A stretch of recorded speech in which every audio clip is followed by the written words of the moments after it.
बाबा जी की प्यारी सात संगत जी, राधा स्वामी जी, सात संगत जी, आज मैं आपको दो अलग अलग ऐसी बातें बताऊंगी जिसे सुनकर आप समझ जाएंगे कि जब हमें नामदान मिल जाता है तो फिर हमें कैसे अपना जीवन गुजारना चाहिए। लेकिन आगे बढ़ने से पहले एक बेनती है जी, वीडियो में अंत तक बने रहें जी, और चैनल पर पहली बार आए तो चैनल को सब्सक्राइब जरूर कर लें जी। साथ संगत जी, ऐसा माना जाता है कि जब मृत्यु होती है तब 1000 बिच्छू के काटने जितनी तकलीफ इंसान को सहनी पड़ती है जी। एक बिच्छू के डंक से इतनी पीड़ा होती है कि इंसान सहन नहीं कर सकता। तो सोचो, अगर एक साथ 1000 बिच्छू काटेंगे तो इंसान का क्या हाल हो जाएगा। मृत्यु के वक्त आत्मा पैरों के तलवे से सिमटकर ऊपर तीसरे तिल की ओर जाती है और उसके बाद आत्मा शरीर छोड़ देती है जी। पैरों से सिर तक का आत्मा का ये छोटा सा सफर इतना कष्टदायी बन जाता है कि बयान भी नहीं किया जा सकता। बाबा जी अक्सर अपनी संगत को भजन सिमरन करने के लिए जोर देते हैं जी। बाबा जी द्वारा फरमाए गए हर एक सत्संग का मूल अर्थ यही होता है कि हमें भजन सिमरन की ताकत का पता लग सके जी। जब जीव बहुत ज्यादा भजन सिमरन करता है तो उसका ध्यान बड़ी ही जल्द लग जाता है और उसकी सूरत पैरों से ऊपर तीसरे तिल तक बहुत जल्दी और बहुत आसानी से पहुंच जाती है, क्योंकि उसने इस चीज का अभ्यास किया होता है। तो जब ऐसे जीव की मृत्यु होती है उस समय उसको जरा भी तकलीफ नहीं होती और उसकी रूह बड़ी आसानी से शरीर छोड़ देती है, क्योंकि उसने अपने जीवन में इस चीज का बहुत अभ्यास किया होता है। ऐसे जीव हर रोज जीते जी मरने का अभ्यास करते हैं।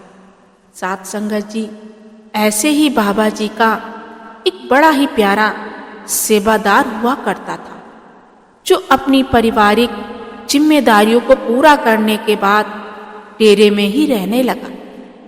उसकी सेवा इतनी थी कि डेरे में हर सेवा में सबसे आगे रहता, लेकिन उसमें एक कमी थी, वे भजन सिमरन पर नहीं बैठता था। सेवा उससे चाहे 24 घंटे करवा लो, लेकिन जो असली सेवा भजन सिमरन की होती है उसके लिए वे जरा भी समय नहीं देता था। बाबा जी अक्सर उससे डेरे में मिला करते थे और बाबा जी उसको हर बार समझाते कि बेटा, बाहरी सेवा तो ठीक है, लेकिन हमें असली सेवा भी जरूर करनी है।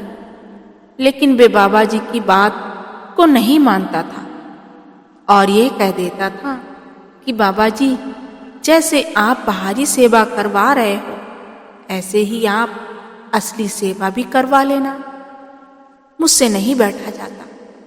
मैं कोशिश तो बहुत करता हूँ, लेकिन 20 मिनट से ज़्यादा मैं बैठ नहीं पाता। आप मुझे ये बाहरी सेवा ही करने दो। बाबा जी उसको बहुत समझाते थे कि बेटा, बाहरी सेवा हम इसलिए करते हैं जिससे एक अच्छा और पॉजिटिव माहौल बन सके और हमारे मन में नम्रता आ सके, मन झुकना सीखे, जिससे कि हमारा भजन सिमरन आसानी से हो जाए। लेकिन अगर हम सिर्फ बाहरी सेवा को ही सब कुछ मान लेंगे तो अंत वेले बहुत कुछ सहना पड़ेगा। सेवादार बाबा जी की बातें सुनता तो बड़े ध्यान से था और कई बार बैठने की कोशिश भी किया करता था, लेकिन भजन सिमरन में उसका मन नहीं लगता था। ऐसे ही डेरे में रहते रहते सेवादार को कई साल बीत गए। अब सेवादार बहुत बुजुर्ग हो चुका था। एक दिन बाबा जी सेवादार से मिले और कहने लगे कि भाई, अब तो तेरा शरीर पूरा हो गया है। अब तेरा शरीर बाहरी सेवा तो बहुत ज्यादा नहीं कर पाएगा, इसलिए तू भजन सिमरन पर ध्यान देना शुरू कर दे। अब जितना भी समय तेरे पास है, उस समय को व्यर्थ मत जाने दे। तो सेवादार कह देता कि बाबा जी, जब तक इन बूढ़ी हड्डियों में जान है, तब तक मैं डेरे की और संगत की सेवा करूंगा और मैं भजन सिमरन करने की कोशिश करूंगा। साथ संगत जी, तो सेवादार इस उम्र में आकर थोड़ा बहुत भजन सिमरन करने लगा, लेकिन क्योंकि उसने पूरी उम्र तो इसका अभ्यास नहीं किया था, तो इस उम्र में ध्यान कहाँ से लगना था। सेवादार ने थोड़ी बहुत कोशिश की, लेकिन उसका ध्यान ही नहीं लगता था। अब सेवादार बहुत बीमार रहने लगा और सेवादार का आखिरी समय आ गया। उस समय बाबा जी डेरे से बाहर कहीं गए हुए थे। उस बीमार सेवादार को बाकी सेवादारों ने संभाल रखा था। अब सेवादार की कंडीशन देखकर सब समझ गए कि इसके पास ज्यादा समय नहीं बचा है। साथ संगत जी, उस आखिरी समय में सेवादार बहुत रो रहा था और तड़प रहा था। उसकी जान मानो अटकी हुई थी, जो कि निकल ही नहीं रही थी। वे बिस्तर पर पड़ा पड़ा बाबा जी को पुकार रहा था। बाकी सेवादार उसके पास ही बैठे थे और कोई उसके माथे पर हाथ रख रहा था, तो किसी ने उसके हाथ को पकड़ रखा था। लेकिन सेवादार बहुत ज्यादा तड़प रहा था और बार बार कह रहा था कि एक बार बाबा जी को बुला दो। उस समय बाबा जी बाहर गए हुए थे, तो एक सेवादार ने बाबा जी को फोन पर बताया कि बाबा जी, आपका प्यारा सेवादार बहुत तड़प रहा है और आपको याद कर रहा है। तो बाबा जी ने कहा कि मैंने उसको हमेशा एक बात समझाई थी कि बाहरी सेवा तो ठीक है, लेकिन असली सेवा के लिए भी टाइम देना है। लेकिन उसने मेरी बात नहीं मानी थी, इसलिए अब आखिरी बेले में वे इतना तड़प रहा है। उसको दर्द हो रहा है, उसकी रूह शरीर छोड़ नहीं पा रही, क्योंकि उसने इस चीज का जरा सा भी अभ्यास नहीं किया हुआ। तो सेवादार ने जाकर बीमार सेवादार को बाबा जी से हुई सारी बात बता दी और कहा कि भाई, इसमें बाबा जी भी कुछ नहीं कर सकते। लेकिन सेवादार रोए जा रहा था और बार बार बाबा जी को याद कर रहा था।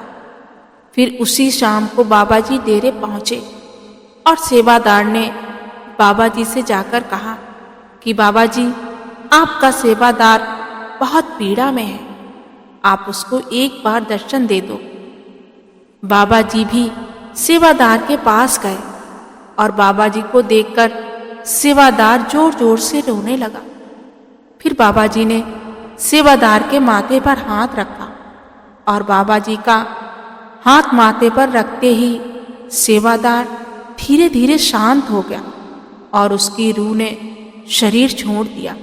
साथ संगत जी, ये नजारा वहां खड़े बाकी सेवादारों ने देखा तो सबकी आंखों में से आंसू आ गए। बाबा जी ने वहां खड़े सभी सेवादारों को समझाया कि बेटा, बाहरी सेवा के साथ साथ अगर भजन सिमरन ना किया तो आखिरी समय में बहुत तकलीफ होगी, इसलिए अभी से अभ्यास कर लो, जिससे अंत वेले जब हम यहाँ से जाएं तो जरा भी पीड़ा ना सहनी पड़े। यह कहकर बाबा जी वहां से चले गए। साथ संगत जी, जो यहाँ आया है उसको जाना ही पड़ेगा। हमेशा के लिए हम यहाँ पर नहीं आए, इसलिए मृत्यु को कभी नहीं भूलना चाहिए। और अब ये हमारे ऊपर निर्भर करता है कि भजन सिमरन करके बिना किसी दर्द के यहाँ से जाना है, या बिना भजन सिमरन किए और 1000 बिच्छू के डंक जितना दर्द सहकर यहाँ से जाना है। साध संगत जी, अब मैं आपको एक और सच्ची घटना सुनाऊंगी, इसलिए आप जी वीडियो में अभी बने रहे जी। साध संगत जी, एक राजा था, उसकी कोई औलाद नहीं थी। एक 7 मंजिला महल बनाया और अपनी सारी दौलत अलग अलग मंजिलों में फैला दी। पहली मंजिल पर कौड़ियां, दूसरी मंजिल पर पैसे, तीसरी मंजिल पर रुपए और चौथी पर मोहरे, 5वीं पर मोती, छठे पर अच्छे अच्छे हीरे जवाहरात और 7वीं पर खुद बैठ गया। शहर वालों को खबर दे दी, जिसको जो मिल जाए, लेकिन एक बार आए फिर दूसरी बार ना आए। लोग दौड़ दौड़ कर आने लगे। बहुत से लोग पैसों की गठरियां बांध कर ले गए। जो उससे ज्यादा समझदार थे वे रुपए की गठरियां बांध कर ले गए, और जो और आगे बढ़े वे चांदी ले गए।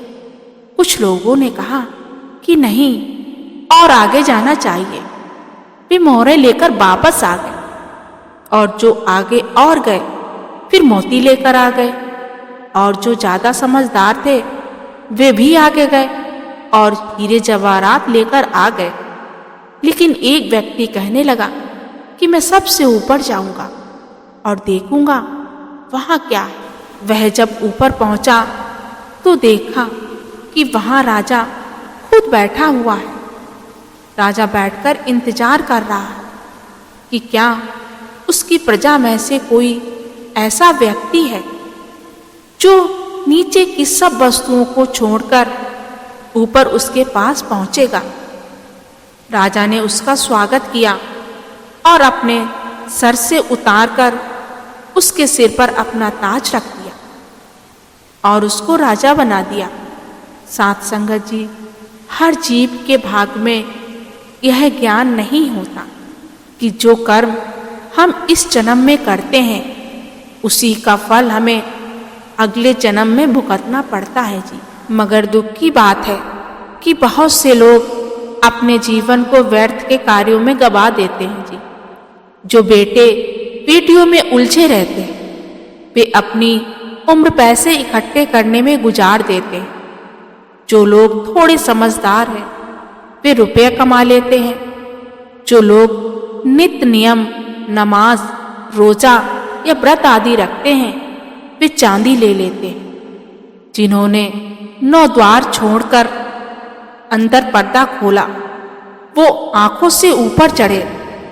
आलमे फानी यानी मृत लोक को छोड़कर आलमे रूहानी यानी सहज दल कवल में पहुंचे।